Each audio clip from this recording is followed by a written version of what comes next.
Jean-Michel Vernochet, bonsoir. Bonsoir.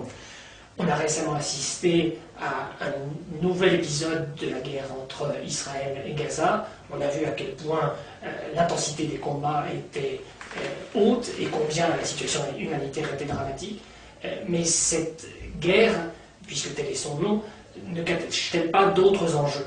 Alors, il y a d'autres enjeux, d'autres dimensions, et ils sont souvent, la plupart du temps, les dimensions cachées qui sont les plus importantes. Officiellement, c'était une action dirigée contre le Hamas, organisation, mais en fait gouvernement, puisque c'est le gouvernement élu du peuple palestinien, je le rappelle, en 2006, avec des élections qui ont été voulues par la communauté européenne, qui ont été voulues par Israël et qui ont été voulues également par Washington. Donc ce n'était pas une opération uniquement dirigée contre le Hamas, mais également peut-être contre le peuple palestinien. Alors quand je dis contre le peuple palestinien, il faut comprendre qu'au large de Gaza se trouvent des gisements gaziers d'une certaine importance. Certains sont déjà, non pas en cours d'exploitation, mais de pré-exploitation du côté israélien, mais 60% des réserves gazières seraient dans les eaux territoriales dépendant de la bande de Gaza. Donc vous voyez qu'il y a des enjeux qui ne sont pas des enjeux moindres dans le contexte de ce que nous avons évoqué précédemment. Quand ce gaz a-t-il été découvert ou mis à jour? Alors depuis 2000, depuis l'an 2000, il y a une entreprise qui est British Gas, qui s'est chargée des forages, de l'exploration, et qui a obtenu de l'autorité palestinienne d'ailleurs un contrat d'exploitation et de recherche de 25 ans. Or aujourd'hui, on s'aperçoit que ce contrat est renégocié. Il n'est pas renégocié avec les Palestiniens, il est renégocié avec l'État d'Israël, l'État hébreu, et que la partie palestinienne n'entre pas en ligne de compte. Donc aujourd'hui, on peut supposer, mais peut-être est-ce là un procès d'intention, que les enjeux étant tels que la souveraineté sur ces gisements pourrait être contestée par l'État d'Israël.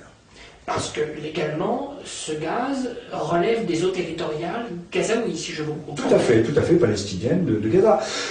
Je voyais à la télévision d'ailleurs d'anciens colons de Gaza qui attendaient, disant vite que l'armée nous fasse rentrer dans Gaza, c'est-à-dire que nous rentrions chez nous.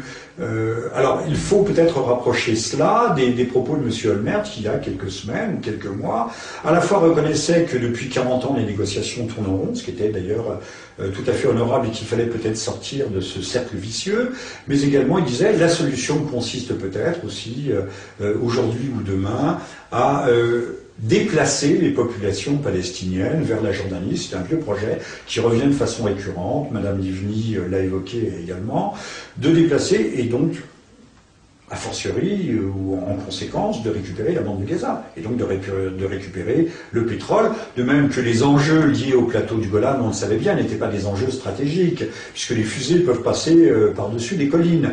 Mais donc il ne s'agissait pas d'avoir une position dominante qui aurait pu menacer l'État d'Israël. C'était, le Golan étant un château d'eau, c'était les réserves d'eau.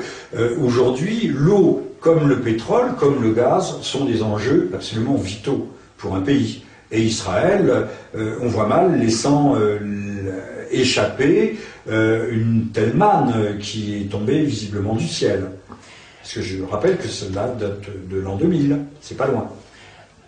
L'État hébreu a-t-il exercé des pressions pour empêcher les entreprises occidentales, en particulier British Gas, de négocier? À ma connaissance pas, mais tout semble indiquer qu'aujourd'hui, la sécurisation de la bande de Gaza pourrait à terme déboucher sur le contrôle du littoral par les forces israéliennes, c'est-à-dire un enclavement renforcé, puisque n'oubliez pas qu'il n'y a pas de port, d'ailleurs il n'y a plus d'aérodrome, l'aérodrome n'a quasiment jamais fonctionné, donc un enclavement renforcé et un contrôle de cette bande littorale. Je pense que c'est un projet qui en tout cas doit être étudié, même si je ne peux pas l'affirmer en totalité. Le 1er mars 2006, Meir Dagan, le chef du Mossad, s'était opposé à l'opération pour raisons sécuritaires, prétextant que cette mise en chantier d'un contrat entre British Gas et l'autorité palestinienne aurait pu servir à financer le terrorisme. Cela signifie qu'aux yeux de l'État hébreu, il y avait là une manière de renflouer le Hamas? Écoutez, je ne veux pas être méchant, mais enfin l'argument commence à être peut-être à avoir fait long feu, à être un peu usé. On parle des couloirs avec des transits, on voit surtout des vaches et des chèvres qui transitent. Et quand on voit l'armement, au moins ce que l'on a pu en voir du Hamas, quelques lance-roquettes anti-chars, quelques Kalachnikov. On n'a pas entendu parler de dégâts considérables comme ça a pu être le cas en juillet, en août 2006 au sud du Liban. Donc l'armement du Hamas semble tout à fait dérisoire. Et le financement du terrorisme du Hamas, bon, bien sûr, c'est un argument. Mais je pense que cet argument, la communauté internationale devrait le prendre pour ce qu'il vaut. Il n'y a-t-il pas des enjeux plus généraux ou globaux pour Israël vis-à-vis du gaz? On peut penser à la ville d'Ashkelon et à la ville d'Elat qui est censée servir de relais également. Alors tout à fait, il y a aussi des projets, mais là c'est une question plus technique et plus complexe, de terminaux gaziers. Il peut y avoir une interconnexion et l'exploitation des gisements trouverait sa place dans le dispositif. Il est de fait que l'État d'Israël n'a pas de ressources d'énergie fossile, elle est tributaire dépendante de l'extérieur, et que, encore une fois, je répète, ces gisements gaziers pourraient constituer quelque chose de tout à fait vital pour elle.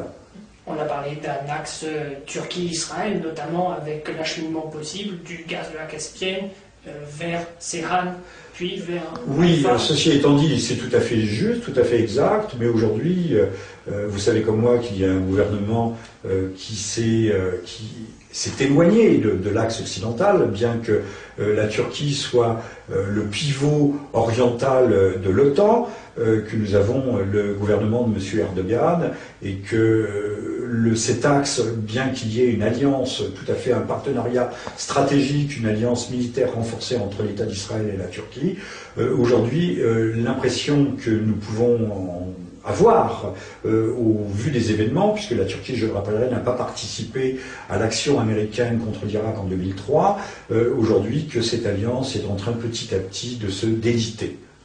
Jean-Michel Bernachet, je vous remercie.